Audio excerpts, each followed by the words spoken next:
কে vote দেবে না সেই চিন্তা না করে একটা এনক্রোচমেন্ট যেখানে আছে একটা মাস এভিকশনের প্রয়োজন আছে এবং আমি সেই কাজও আমরা আস্তে ধীরে এটা শুরু করব যে মাস এভিকশন যাতে আমরা আগামী দিনে শিলচরে করতে পারি।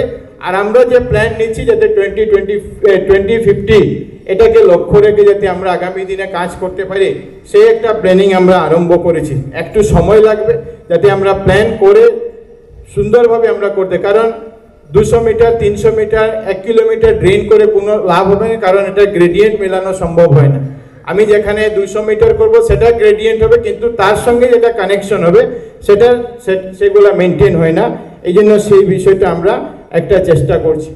আজকের দিনে আমরা আগামী পুজোর পূর্বে যাতে শিলচর পৌর নিগমের নির্বাচন করানো যেতে পারে সেটার জন্য সরকারি তরফ থেকে যে প্রক্রিয়া সেই প্রক্রিয়া ইতিমধ্যে আরম্ভ হয়েছে। ভোটার লিস্টের যে ব্যবস্থা সেই ব্যবস্থা আরম্ভ হয়েছে, কারণ আপনারা জানেন যে ভোটার লিস্ট সংশোধন না করে করা যাবে না। 2026-এ যে নির্বাচন হয়েছে 2026-এর নির্বাচনে ভোটার লিস্টটা পিউরিফাইড হয়েছে এসআর এর মাধ্যমে। আগে যে ভোটার লিস্ট আমাদের কাছে ছিল সে ভোটার লিস্টটা এসআর এর আগের ভোটার লিস্ট ছিল। এই জন্য যার নাম এসআর এ কাটা পড়েছে বা যার নাম এসআর এ অন্তর্ভুক্ত হয়েছে তারা এখানে ভোট দিতে পারবেন, যার নাম নেই তারা পারবেন না। এই জন্য 2026-এর বিধানসভা নির্বাচনে যে ভোটার লিস্ট সেই ভোটার লিস্টকে মাদার ভোটার লিস্ট ধরে যাতে আমরা ভোটার লিস্ট তৈরি করতে পারি 15 জুলাইয়ের মধ্যে সেটা কাজ আমরা সম্পূর্ণ করব। এটার জন্য এবার বাজেটে নির্বাচনের যে খরচ সেটা দহুয়া থেকে দিতে হয় এবং ইলেকশন কমিশনকে, তো সেটার জন্য যে বাজেট প্রভিশন সেই বাজেট প্রভিশন এবার রাখা হয়েছে যাতে আমরা করতে পারি।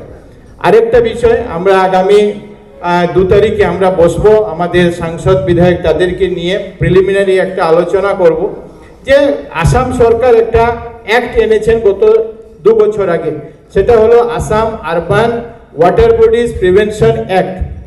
যে আজকের দিনে আমরা দেখি যে কোনো জায়গাতে যে কেউ নদী আমাদের নালার পাশে ড্রেনের পাশে তারা কেউ কনস্ট্রাকশন করে নেন এবং কনস্ট্রাকশন উঠানোর পরে সেটার জন্য খাস ল্যান্ড থাকলে এভিকশন করা হয়, কিন্তু যদি পাট্টা ল্যান্ডও থাকে অনেক সময় দেখা যায় সেটা আমাদের পক্ষে উঠানো সম্ভব নয়। এই জন্য আগামী একটা তৈরি করা হয়েছে শিলচর এবং আশেপাশে মিলিয়ে প্রায় 59 ওয়াটার বডিজকে আইডেন্টিফাই করা হয়েছে।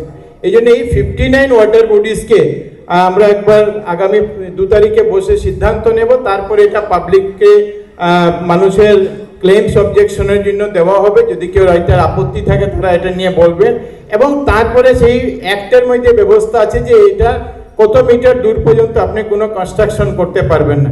যদিও দীর্ঘদিন থেকে হয়েছে, আমরা শিলচরে সেটাকে ইমপ্লিমেন্ট করতে পারিনি, তা আমরা চেষ্টা করব যে আগামী 1-1.5 মাসের মধ্যে সেটা যাতে আমরা বের করে দিতে পারি।